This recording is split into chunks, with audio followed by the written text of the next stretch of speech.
Hey friends, welcome to Andy's Audio Crap. Today we're going to be talking about the Onkyo TX 85.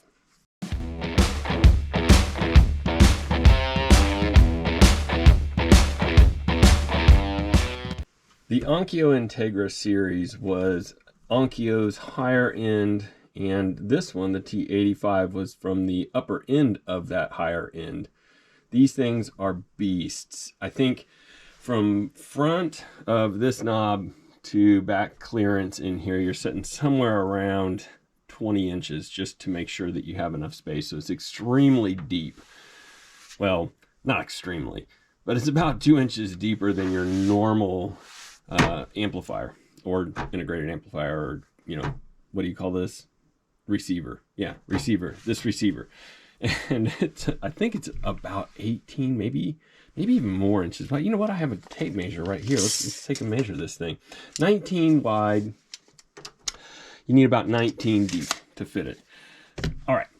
That's great. That's awesome. It's giant. It only has 2 channels out, A and B. So it's solely meant for music. You can use it for like entertainment, TV, that type of stuff. But primarily it's made up around music. You got like video aux over here, so they obviously had in mind that you would use it for some video, but not necessarily dedicated to video. So like a lot of the amps nowadays have lots of features built around the surround sound. This is like right before that. I think it's pretty sure it's 84.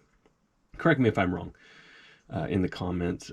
This dude, right, has 80 watts per channel, which that's at 8 ohms, and you can run her down to 4 on just one of your channels here. So if you're running AB, you don't want to run it down to 4, but if you ran it on just like A or just B and you ran it down to 4, you'd be pumping out about double that wattage. I wouldn't run it too hot though, because these are really rare, and there's not a lot of examples running around out there to get parts from. Now, a lot of the parts in here, speaking of, are very, very high quality. Let's see here. Nichicon is a capacitor manufacturer, and I did not catch the names of any of the ICs, but there aren't very many ICs in it. This is like right on the cusp of them transitioning over to integrated circuits. That's what IC means, if you aren't aware. So it's all like circuitry in here that can be maintained. A lot of newer models, you'll take it in and find out that the single chip that needs replaced is hard to find, and it costs more than the whole unit is worth. In this case, if things go awry, and like a transistor or a capacitor, they're very easy to source. Anyways, back to Nichicon, top manufacturer in capacitors. And when I open something up and I see Nichicon on it, generally I don't. So a lot of what I open up has other brands that are good, like, you know, you open a Pioneer up or a Marantz, and there's good brand name stuff in those. But in this 84 era, they were really starting to get cheap, and in this case they definitely did not cheap out. The wood styled sides are cool. It's not real wood, it's just a really like a piano gloss, really dark, almost rosewood looking finish on here. Physical dials, again, like right on the cusp of physical dials going out and then changing over to sensors. So these dials can be serviced and have been serviced, along with the switch as well. Over here has been in the power switch as well. Now, all of these up here are physical switches. You can hear them clicking, but these are digital. So these have the little bubble knobs setting behind them. And when they go bad, usually you have to replace them. They don't go bad often though. In this particular model, I've had 2 of these so far. Neither one had any issues. They're just built like nobody's business.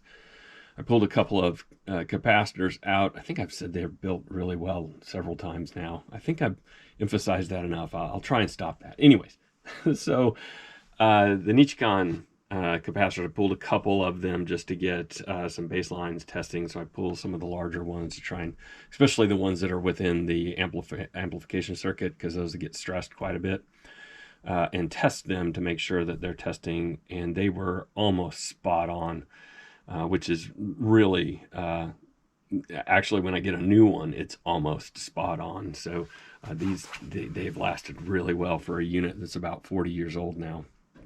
Okay, how does it sound? Absolutely incredible.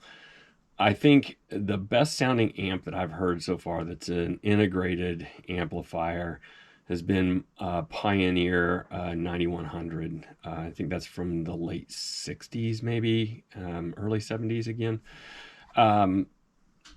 Incredible sound, and it plays everything well. Like, some amps play classic really well, and others rock really well, and this and that. But that particular Pioneer plays everything well. It just doesn't matter what you throw at it. It sounds great. This is the same case. These are very impressive. They're just off the charts nice. All right. Let's move into this dynamic bass extender here. And there's 4 different options here, one of those being off. And then you have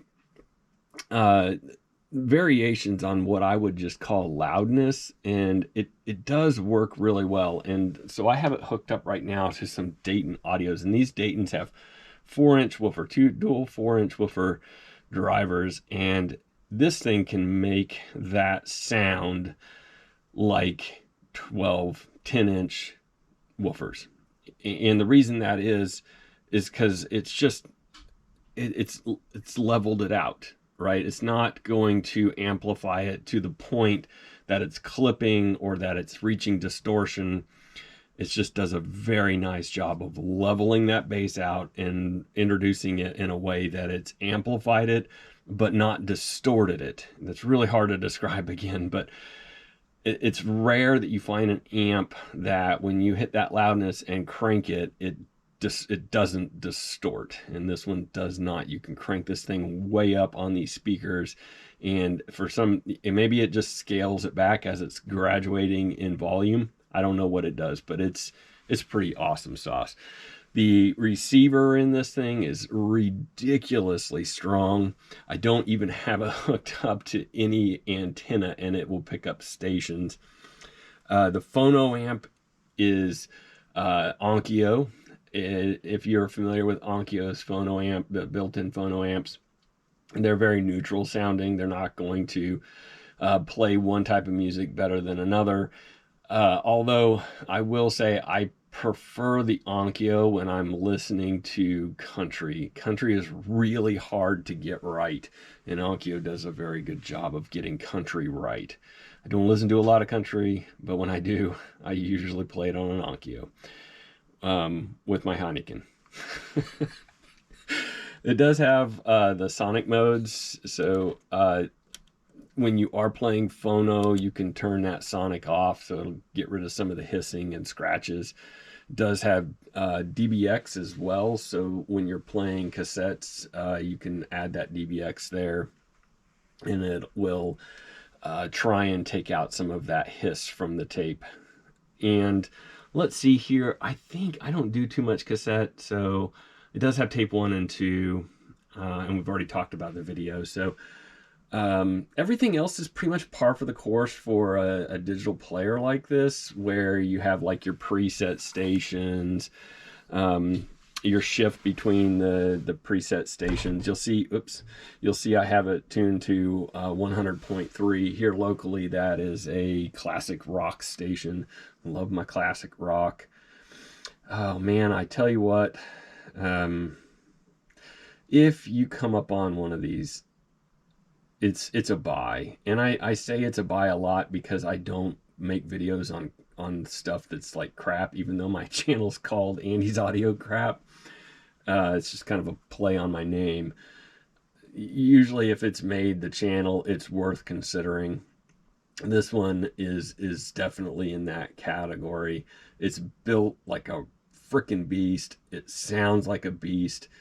They're just top of the line. Top, you know, man. I don't even know. I'm speechless. What to tell you other than freaking buy one. All right, we'll leave it at that. I'll exit on some music here. Let's get a track drawn up. Let you enjoy it.